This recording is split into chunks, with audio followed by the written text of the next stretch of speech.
something flooding my eyes. Nothing. Nothing in your lenses, nothing in the retina. I've never experienced anything like this before. I can't see. Somehow that patient must have infected me. Nobody goes blind like that. Minister, some strange calls this morning. I can see! Oh my God, I'm going blind. Oh my God, help me. Hello, my name is Andrew Webb, and I'm the Chief Executive of the Action for Brazil's Children Trust. We're dedicated to helping street children and the most vulnerable young people of Brazil. We're in London at the Apollo Cinema in the heart of the West End, and we've been really lucky to get the premiere of Blindness, Fernando Meirelles' new film. We are honoured to have Fernando Meirelles as a patron of the Action for Brazil's Children Trust. We've been working with Fernando and Cinema Nosso, the social film project which emerged from City of God 5 years ago.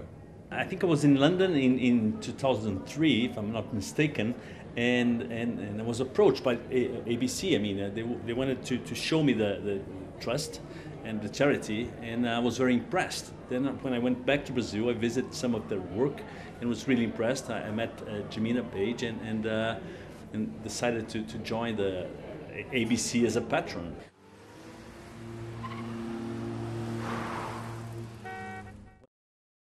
Now, Fernando, when you became involved in the project, you obviously had the script that Don had written, but I think that one of the changes that you made to his script, and you'll correct me if I'm wrong, was that you introduced the character played by Danny Glover in an attempt to sort of get the novelist, as it were, back into the script. Is that true? And if so, can you explain why?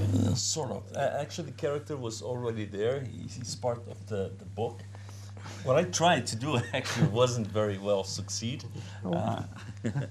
Well, I tried to make Danny Glover like an alter ego of Saramago. From a certain point of the film, I found some parts of the book. There was like 6 voiceovers, right? Yeah. Don rewrote some paragraphs, some ideas of the book, and Danny Glover would tell this, like a voiceover, and actually we recorded that 3 times actually, yeah, changing the lines, and it was a very nice narration, and I lifted the lines as well, and we put it in the film, and that was the film that was shown in Cannes. But what happened is that even liking the lines and the way he delivered the lines, in some way this voiceover was explaining too much the film, and it's such an open story, an open book, that I decided to cut actually 4 of the voiceovers to keep the film more open, and that's what we've seen. Don, you struggled with this problem yourself, obviously, in writing the screenplay. The novel, I'm assuming, is told in the first person from the point of view of the Julianne Moore character? No, it's told in like all Saramago's book, in this kind of slightly distanced, ironic, authorial voice. It's not crazy to think that to assign that to the Danny Glover character, because when we were talking to Saramago after a while, he didn't give any casting choices, but we talked about one actor and he said, no, he has to be tall. And we said, really, why does he have to be tall? It's not mentioned. He said, yes, he has to be tall and he has to be very handsome, and he gets the girl at the end. And we said, oh, you think he's you? So it became clear that he was sort of seeing himself in that character. And so I'm just defending Fernando's idea. It wasn't a crazy idea, but yeah, it's sort of, I don't know, people that know the book know that there's this very particular tone to the authors, and it's all written almost as one long run-on sentence, so it's very unusual style. It's like someone telling you a story. So that's what the challenge was, not so much the plot, but finding an equivalent to the voice of the author, which is very unique.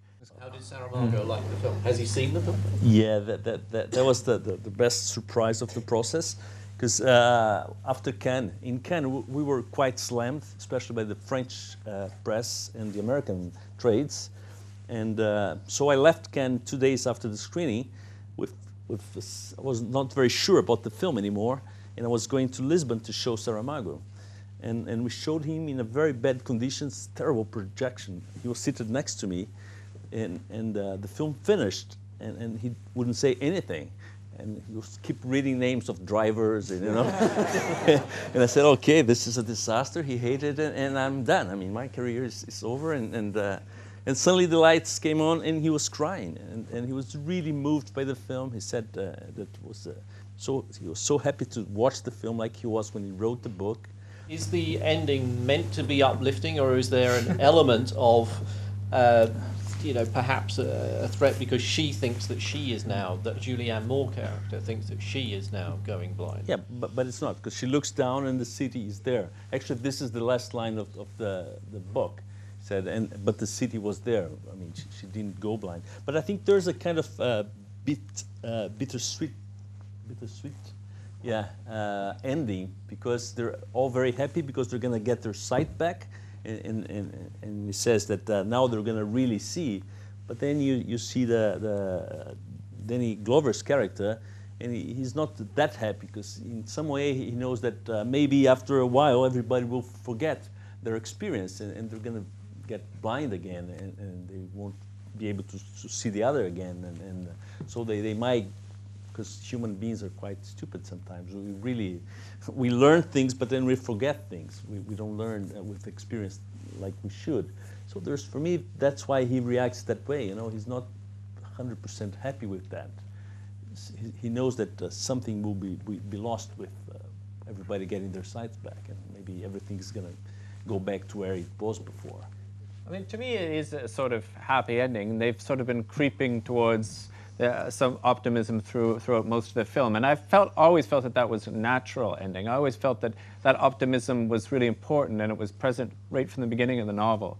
So that is the same ending as in the book, and I thought it was the true ending. I mean, you're afraid to close your eyes. Afraid to open them.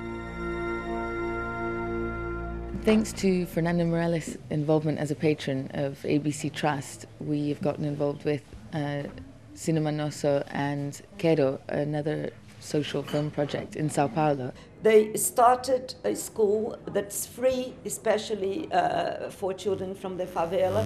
5 years ago, they used to occupy 2 little rooms, and they would be packed inside. It was very hard. They didn't have space for their meetings. It was very complicated. It's really great to see how much Nostri Cinema has grown now that it's called Cinema Nosso, and not just physically in the building that Fernando was describing. They have 5 stores, and with some classrooms and good office, and ABC Trust provided them with enough money to create some edit suites. And also, and this was their dream, they have a theater in the down floor, place where it was a garage.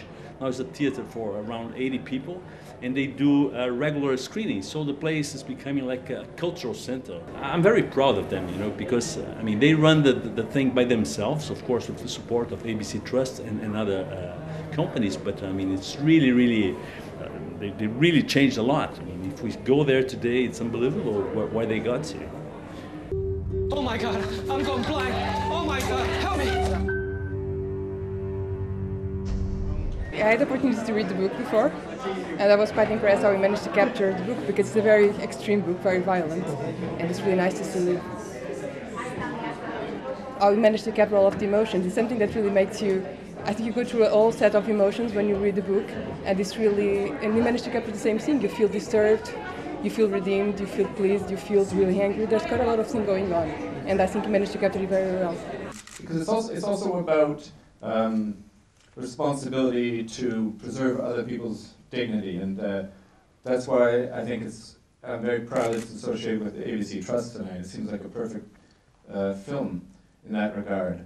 This web broadcast is to get the message as far as we possibly can, and we're looking for support from anybody who's interested in social film, especially in Brazil. So please don't take my word for it, you know. Please go to abctrust.org.uk and look at the website, look at all the work that they do, and have a look for yourself. If you are interested in what you see and hear, please do get in touch and visit our website, www.abctrust.org.uk.